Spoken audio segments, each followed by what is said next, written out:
ప్రకృతి విలయతాండవ వరద బీభత్స ప్రకోపానికి ప్రభుత్వం ప్రకటించినట్లు సుమారు 500 మంది కాదని దాదాపు 5,000 మంది వరకు ఉంటారని మాజీ కాంగ్రెస్ మంత్రి చింతామోహన్ వెల్లడించారు.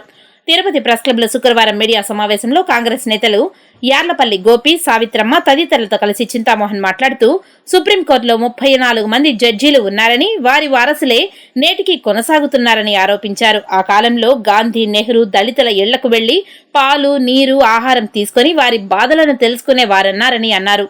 నేటి సుప్రీంకోర్టు జడ్జిలు ఎవరైనా దళితుల కష్టాలను తెలుసుకున్నారా అని ప్రశ్నించారు. బీజేపీ అనుబంధ సంస్థలు, ఆర్ఎస్ఎస్, ఇతరితరాలు ఎస్సీ, ఓబీసీలను రిజర్వేషన్లు లేకుండా దెబ్బతీయాలని చూస్తున్నారని ఆగ్రహం వ్యక్తం చేశారు. ఎల్లకాలం వారసులే సీఎం కావాలా అని ప్రశ్నించారు. సీఎం అంటే బుద్ధదేవ్ భట్టాచార్య అని కొనియాడారు. భట్టాచార్య నేడు మృతి చెందారని అన్నారు. ఆయన అంత్యక్రియలు కలకత్తాలో జరగనున్నాయని తెలియజేశారు. అతను బ్రతుకున్న రోజుల్లో ఇంట్లో ఏసీ కూడా లేకుండా సామాన్యుడిగా జీవించారని తెలిపారు. కుక్కలకు కూడా ఏసీలు పెట్టించే ఈ రోజుల్లో ఇంట్లో ఏసీ కూడా లేని సాధారణ జీవితం గడిపిన ఏకైక సీఎం బుద్ధదేవ్ భట్టాచార్య అంటూ కొనియాడారు.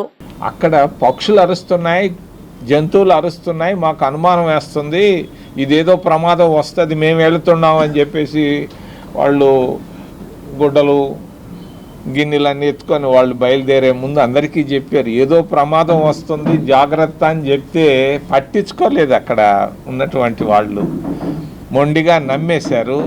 మొండిగా ఆ వర్షం, ఆ కొండ, ఆ రాళ్ళు, ఆ మట్టి కొట్టుకొని 5,000 మంది పైన చనిపోయారు. ఇది రహస్యం, దాన్ని బయట వేయటం లేదు. ఇది వాయనాడు ప్రజలకి, చనిపోయినటువంటి మృతులకి మేము ప్రగాఢమైనటువంటి సానుభూతిని తెలియజేస్తూ, తిరుమల తిరుపతి దేవస్థానం నిన్న చిరంజీవి చెప్పాడు త్రివేంద్రములు అందరూ సహాయం చేయమని. ధార్మిక సంస్థ ఎందుకు ఈ డబ్బులు దాచిపెట్టుకుంటా ఉంది? మీకు హృదయం ఉన్నా లేకపోయినా చంద్రబాబు నాయుడు ఇవ్వలేడు, డబ్బులు లేవు ఆయన దగ్గర. స్టాలిన్ ఇచ్చాడు, 10 కోట్లు ఎంతో పంపించాడు. కనీసం చంద్రబాబు నాయుడు ఆ టీటీడీ వాళ్ళకి ఫోన్ చేసి ఒక 10 కోట్లు వాళ్ళకి పంపిస్తే కనీసం ఒక ధార్మిక సంస్థ ఏమి చేయగలదో అది చేసినట్టు అవుతుందని నేను తెలియజేస్తూ